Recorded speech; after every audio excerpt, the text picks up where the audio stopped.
it's quite likely that you suck at dates. How do I know this? Because almost every guy sucks at dates. How do I know that? Because in 23 years of experience teaching guys and doing dates myself, I've seen pretty much every mistake you can make, and I actually made a lot of them, particularly early on in my dating career. So what am I gonna do today? I'm gonna tell you the 10 biggest mistakes that I see guys make over and over again, and these are absolutely tragic errors. These are the type of errors that if you make one of them, they can turn an otherwise good date into a never gonna see you again date. You're probably doing some of these wrong. Here are the top 10 biggest mistakes guys make in dating.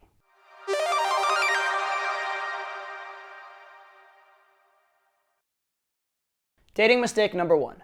Most guys put a lot of time and effort into planning a date. They want to take a girl to the most amazing place and show her the most amazing time. They want to emulate the dates they've seen on Hollywood movies, that everything just goes so perfectly and angels shower down magic pixie dust on you. Okay, that's a beautiful idea and it's very sweet of you, but it's tragically flawed because the very best, most amazing thing to do probably isn't right near you. And if you do the date half an hour away or an hour away or even 15 minutes away and you both drove separate cars, the odds of the date ending back at your place are tremendously lower.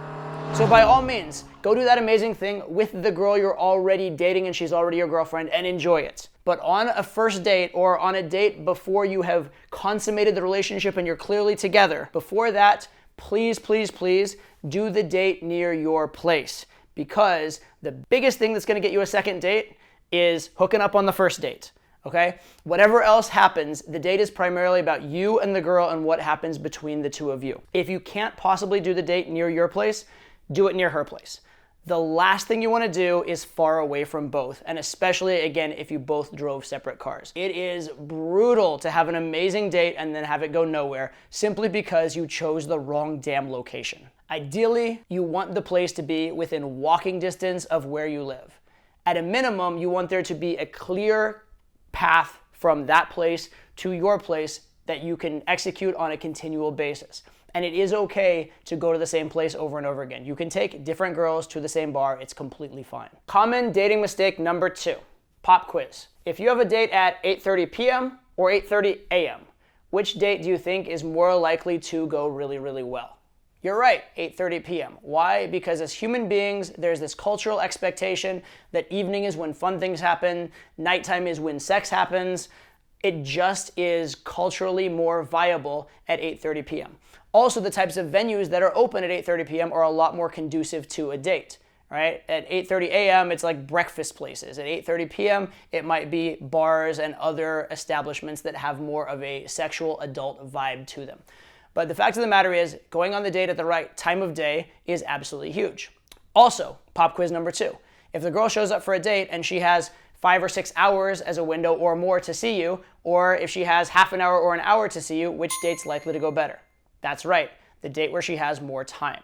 And so common dating mistake number 2 is setting up dates that are just not the right time of day or not enough time in the date. If a girl wants to meet you for breakfast, if it's the only day you can possibly see her, you're leaving town the next day and it's the only way, okay, then maybe take it. But under any other circumstances, turn it down, have the date a day or two later, and do it at a time when something can actually happen between the two of you. Similarly, if the girl says she can meet up with you but she only has an hour, you know what? Unless it's the absolute only possible way you will ever see her logistically, postpone it, do it another day. And by the way, when girls have said they only have an hour and I've actually said, you know what, it sounds like you're really busy, let's do it another time when you're free, a lot of times they actually get more free right then and there. I've had many times the girl says she has an hour, I turn down the date and say, let's do it when we have more time. She says, you know what, I canceled my other plans, now I have the evening free for you. So that can actually work right then and there as well. But the bottom line is this, if you only have an hour to go on the date, you're not gonna get much interaction on the date. You're not gonna get far enough along in the courtship process and far enough along to build connection to have a date that's gonna be memorable to the girl that she's gonna consider a really great date. And also, obviously, as men, we do like dates that end in sex. That's a lot easier when you have more time as well and when it's at the right time of day as well, okay? So we talked already about setting up your dates in the right location. How about setting up your dates at the right time and with the right time window? I mean, I don't want to, you know, ruin you for all men for like the next 2 years or something. I'm just saying. I'm just saying also. Dating mistake number 3 also happens to be the single biggest mistake guys make with women across the board in all contexts ever, which is simply not flirting. Just having boring platonic conversation over and over and over again until the girl just leaves out of like boredom and frustration. In cold approach, we'd call that the half-hour conversation to nowhere. On a date, we'd call it the 4-hour torture to nowhere. You have to flirt. You have to make it man to woman on a date. And it's even more inexcusable on a date than in another context, because the very fact the girl showed up to meet you on a date means she already understands that it's likely to be man to woman. It likely is a date, right? The very fact that we call it the phatic communication, the event-based communication, that you're on a date with the girl says to her, this guy's gonna make it man to woman. If you then show up to the date and don't flirt, and don't show any interest, and don't tease, and don't, get physical at all, if you don't do these things, she's gonna think that you are a little wussy, pathetic man who does not have the balls to do it, and she's going to lose so much respect for you, okay? You need to make it man to woman. It's so frustrating when I see this, because I do see it from students over and over and over again, and I want to pull my hair out every single time. And if on a technical level you don't know how to do this, watch literally probably every third video on this channel is about flirting or teasing or man to woman in some way. So the information is out there. Do it. Make it man to woman, please, for me and for yourself.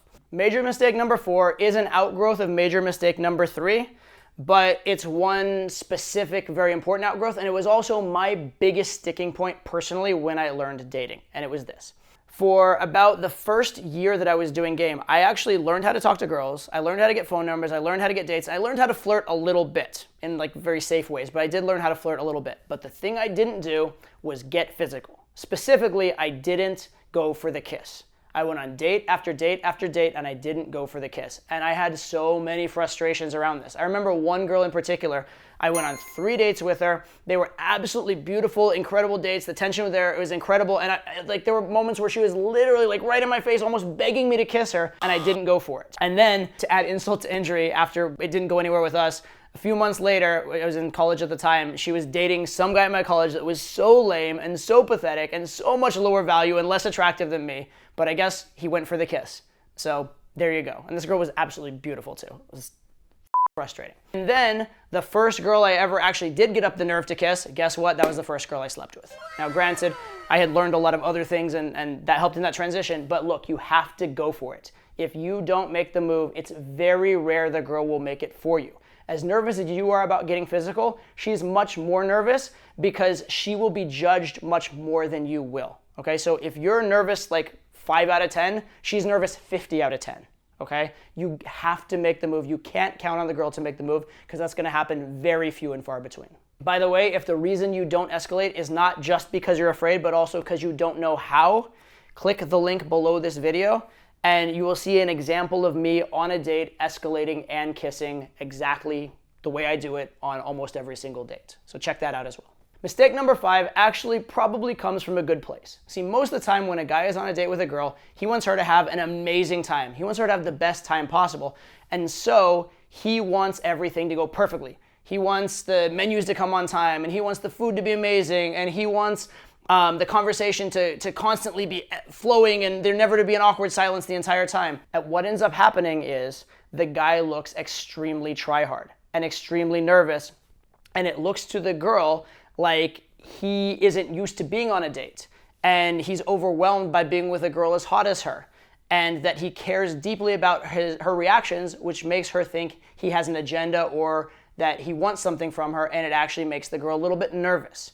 And so ironically, this idea of trying to make everything perfect and worrying about every little thing makes it the opposite. It can make it absolutely awful. Here's what you need to understand. The girl came on a date with you. She showed up. What does that mean? That means that this particular evening, she decided of all the things she could do on the entire planet Earth, you were the number one choice available to her. So she wants it to go well, and she likes you. So what you should do, you should assume attraction. You should assume that she likes you and act accordingly, right? You should act with a little bit of entitlement, and you should understand that for the most part, as long as you do the last couple things, you flirt and escalate a little bit, All you really need to do is not mess it up. You don't have to do incredible things. You don't have to perform like feats of magic and backflips, and you don't have to have the wittiest conversation that's ever existed on planet Earth. She already liked you the moment she showed up. Most of what you're doing is assuming attraction and not messing it up. So what's the point? Relax, man. Chill the out. She already likes you. Mistake number 6 may seem to contradict a few things I said earlier, but bear with me. I know I told you you have to flirt and you have to escalate, and you do. But there is such a thing as over-escalating. There is such a thing as being too obvious, and there's such a thing as being too pushy, and you don't want to be those things, okay? So kissing a girl a little bit on the date is great. It adds some spark, it adds some sexual tension. If you just kiss the girl over and over and over again on the date for hours, it can actually get stale and kissing can get boring. More importantly, if you kiss a ton before you take a girl back to your place, she's going to feel like going back to your place is specifically going back to your place for sex, and she may feel awkward or even slutty about going back to your place. So she may not want to do that. If instead you'd kissed her a little bit, kept a little more tension, left a little more to the imagination, she might be much more comfortable going back to your place. And yes, if she's kissing you a lot, she's aroused enough to have sex in most cases. But that doesn't mean that she's logically decided to do it and that she's completely comfortable with it, all right? Girls typically need a little bit of time, they need a little bit of comfort, and you're pushing things too fast, or if you appear to have an outcome in mind, that is off-putting, okay? Women do like sex a lot. They love the experience of sex. In fact, they probably get more into it than guys do as far as the experience goes.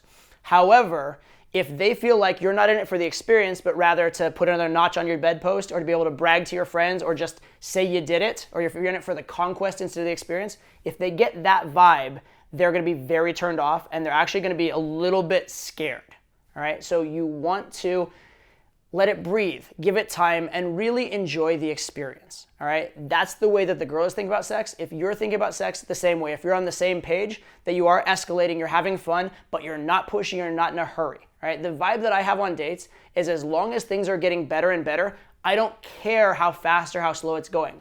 I've had dates where I'm back at my place within 15 minutes. And we have sex. I've had dates where it's 16 hours long and we finally have sex at the end of it. I've had everything in between, and I've even had times where, heaven forbid, I've gone on a second date and slept with a girl on a second date or even a third date. It can happen sometimes. As long as things are getting better, as long as the tension's getting better, the vibe's getting better, the connection's getting better, relax. As long as it's going in the right direction, you're probably gonna be fine. Common mistake number 7. In order to explain this one, let me clarify a couple things I said earlier. Number 1, I said you should mostly assume attraction on the date. You should assume that because she showed up, she already likes you. I also said it's a problem if you don't flirt at all on the date. And these may seem contradictory at first, right? Because if you have to assume attraction, why do you have to flirt? Well, you still do have to set the mood. You still do have to keep it fun. And it's possible that she may be a little like shy or introverted or not ready to open up at the very start of the date because she's nervous, seeing you. She's nervous about expectations. Maybe she's nervous that she'll make a bad impression, whatever. So having it be fun and lighthearted and flirty at the start is very, very useful. But the majority of the date is about getting to know the girl and her getting to know you. That's what primarily a date is about. And a lot of guys don't make that transition. They flirt a little bit at the start and it works, and they just keep flirting and flirting and flirting and flirting and flirting as the only thing they're doing on the date. Now, don't get me wrong, you need to flirt throughout the date, but it can't be the only thing you're doing, right? There has to be some depth, some content, some getting to know you, some genuineness on the date, because for a girl to want to sleep with you or be in a relationship with you, it's not just about attraction, it's about familiarity, comfort, trust, and a little bit of just getting to know you. So you want to allow that to happen. A lot of guys get in this cycle that, oh, I said this thing and she laughed, so let me keep trying to be funny and keep trying to get a reaction and keep trying to push a button. And it looks very, very try-hard, and it also keeps the date from ever getting genuine. Right? If you're just teasing and teasing and teasing, that's all you're doing, and you never get to know her, she's gonna leave the date being like, wow, that was fun, but also exhausting, and I also know nothing about this guy. And she's probably not gonna wanna see you again. So understand that the gamey part of dating, the button-pushing, flirty part of dating, to whatever extent it exists, is just a means to an end. It's a means to the end of developing a situation where she wants to connect with you, a situation where she's open enough to connect with you, and then primarily your job is to connect and get to know her, not just to push buttons the entire night. Common mistake number 8. So I just got through saying that the major thing you're doing on the date is connecting with the girl and getting to know her. But how do you do that effectively?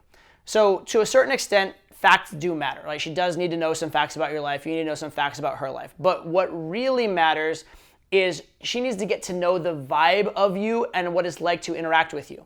And ideally, this should be done with you in a high value role. Okay, so think of it this way. A date in a way is a little bit like a job interview.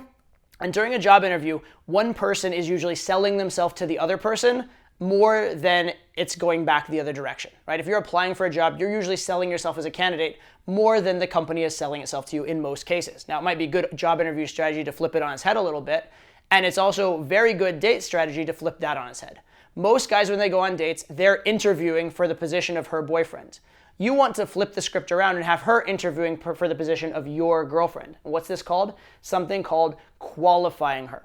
Right? So it's a really good idea to, going into the date, have an idea of what you're actually looking for in a girl. What kind of girls do you like? Do you like girls that are really smart, or do you like girls that are more kind of like fly by the seat of their pants and adventurous? Do you like girls that are really sporty and hit the gym, or do you like girls that are relaxed and just chill and go with the flow? Do you like girls that are hyper ambitious and have a career, or do you want a girl like in the long run that would stay home and raise kids? What is it you're actually looking for? And then going into the date, you're actually finding out if this girl fits that role. If you're in that position of qualifying her and she's chasing you, chasing your affection, chasing your approval, those kind of things, the whole vibe of the date changes to a much more favorable one in terms of the girl getting attracted to you. Because as human beings, if we get something we didn't work for, we typically don't value it. But if we work for something and get it, we value it tremendously more. So in qualifying the girl, you're giving her an opportunity to work for you, and you're giving an opportunity that if you approve of her and if you become her boyfriend, or even if you have sex with her, it's a win for her, it's an accomplishment for her, and therefore it feels so much better to her. In fact, I would go so far as to say that the single biggest type of communication, the single biggest objective on a date in terms of what the conversation is, it should be you qualifying the girl. That is the biggest thing that needs to happen on any date. And if you're confused about exactly how to go about qualifying a girl, there's an example of how I do it in the video that I mentioned before, so you can check that out there as well. Common dating mistake number 9. I want to tell you some specific places you absolutely should not take a girl on dates. Little spoiler, these are some of the absolute most common places guys take girls on dates, because most guys just don't have a clue, okay? First one, biggest one, might surprise you, dinner. Do not take a girl to dinner on a date if you can avoid it. It's not the absolute end of the world if you do, but it's not really particularly helpful. Why? Okay, number one, dinner is a long event that you don't have a lot of control over the timing of. Let's say that halfway through dinner, the sexual tension is really high and you'd love to take the girl home, but you still have your main course to come and dessert, and it's all been ordered. It's a little bit weird and clunky and try hard to be like, let's get out of here and go, go home right now. It doesn't really flow. And then by the time you get, half an hour later and all that's been finished, maybe the sexual tension is dissipated. Maybe she feels full and unattractive because she feels like she ate too much food. Who knows? But it's not the absolute best scenario. Also, a lot of times at dinner, you're not sitting in the ideal arrangement to have physical contact or to kiss the girl even, right? Maybe if you're sitting across the table from her at dinner, it's very hard to do more than just like touch each other's hands. The escalation is on pause.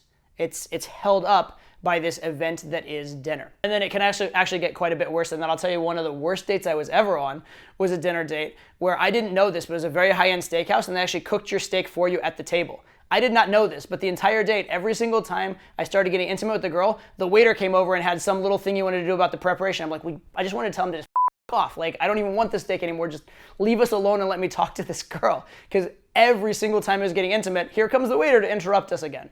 Really, really brutal. That was an extreme case, but the point is, dinner is just not the best date. Another date that really sucks as a first date is taking a girl to a comedy club or, to a lesser extent, a movie. Why? Because the major purpose of a date is for you and the girl to interact and get to know each other and to have chemistry between the two of you. If you're at a comedy show, she's not interacting with you, she's interacting with the comedian. If you're at a movie, she's not interacting with you, she's interacting with the movie screen. Now, at a movie, it's possible to get a little bit physical, but on a first date in particular, where she may be nervous and that may not be, the expectation for her, that's likely it won't happen. It's likely you're just gonna be sitting staring at a screen doing nothing. Movie date and kind of hooking up when you already know a girl, maybe that's fine. But for a first date, or again, a date before you have an existing relationship, probably a very bad idea because you're not really fundamentally interacting with her. Fourth date that I really, really hate is Starbucks or a Starbucks-like venue. a venue where it is not all that special, brightly lit. At any point, someone might bring their child in, so it's not really appropriate to get physical. Oftentimes, this goes along with doing the date at the wrong time of the day, like you're doing a lunch date or something like that. It's just not a conducive environment. It's just not very good. Now, is it the worst thing in the world? No. Can you do a date there that works? Yes. Oftentimes, if you were forced to do a date like that, what you want to do is make that the start of a date and then go somewhere else, right? Maybe you could meet for coffee and then go for a drink, and now you're on a real date that you would have liked to have been on in the first place. So it's not the absolute end of the world, these particular dates, although the comedy and movie dates are pretty damn bad. Dinner and the coffee date, it's not the absolute worst, but it's just not ideal. And you have a choice when planning the date to just not do these things. If you have to do a coffee date, at least go to a coffee shop that has a good ambiance, or go take her for to a little tea house that has like a good little, a little kind of elegant corner that you guys can be in and have a little bit of privacy or something like that, okay? Control the logistics of your date. They will control the mood of your date, and definitely make the date a situation where you and the girl are interacting with each other. That's the most important thing that's happening on the date, period. So we're finally there, number 10, but this one is a big one. If you want a date to turn into a relationship, at some point you are going to have to take the girl home. Whether it be your place or her place, ideally yours in most cases, you're going to have to take her home. It's unavoidable. It's a move you're going to have to make. So guess what? You gotta get up the balls and you gotta go for it. So many dates end with you meet at a bar, you meet at a restaurant, whatever, and then at the end you're like, oh, I had a great time, let's see each other again. Great. Well, you know the best way to get her to see you again? Have sex. It actually is. But even if you don't end up having sex if you take the girl home, the fact that she came to your place, got comfortable there, had a good time, you weren't creepy, you weren't weird, it makes it more likely she's gonna feel comfortable and come back the next time. But regardless, let's say you do, hypothetical, thought experiment. You do that first date and you're like, oh, I had a great time, it was great, let's see each other again. Then you do the second date, you're like, oh, I had a great time, let's see each other again. How many times do you think you can do that without taking the girl home before she's just like, this guy has no balls? Or how about, I've been dating this guy for a month and I haven't had sex. What the fuck? I gotta go get laid. I'll go get on Tinder in the meantime. Like, what the f? All right, you have got to make this move at some point, so get up the balls to do it. And again, this is one where it is a combination of the balls to do it. It is the combination of just doing it and getting over the fear. That is a big part. But there are techniques to it. And again, if you want some examples of the techniques of taking girls home, I have it in the video that I've mentioned earlier that's linked. I also have it in other places on this channel. So there are ways to learn how to take the girl home, but you have to do it. It's not avoidable, okay? Again, I mentioned this with the escalation, where the girl's unlikely to do it for you. Even more so with taking you home, the girl's unlikely to do it for you. The girl has to be really, really bought in for that to happen. And if you wait for that, you're gonna be losing the vast majority of great dating opportunities that come your way. So look, you are the man in this relationship. It's your job to lead. She's unlikely to do it for you. If you want things to go well, at some point you do have to take her home. So that's 10 huge mistakes most guys make. If you've been making these mistakes, stop immediately. If you haven't made these mistakes, don't start. If you have questions about any of this content, comment below. I'd love to hear your feedback. I'd also love to hear any questions you have about dating in general. Beyond that, I have a new course coming out on online dating, of which, of course, a big part is dating. If you're interested in that kind of content and want to see more of it, be sure and like and subscribe so you don't miss out on any of it. That's going to be an epic, epic program about everything dating and everything online dating. Can't wait for that to come out. All right, thank you for being here. See you on the next video.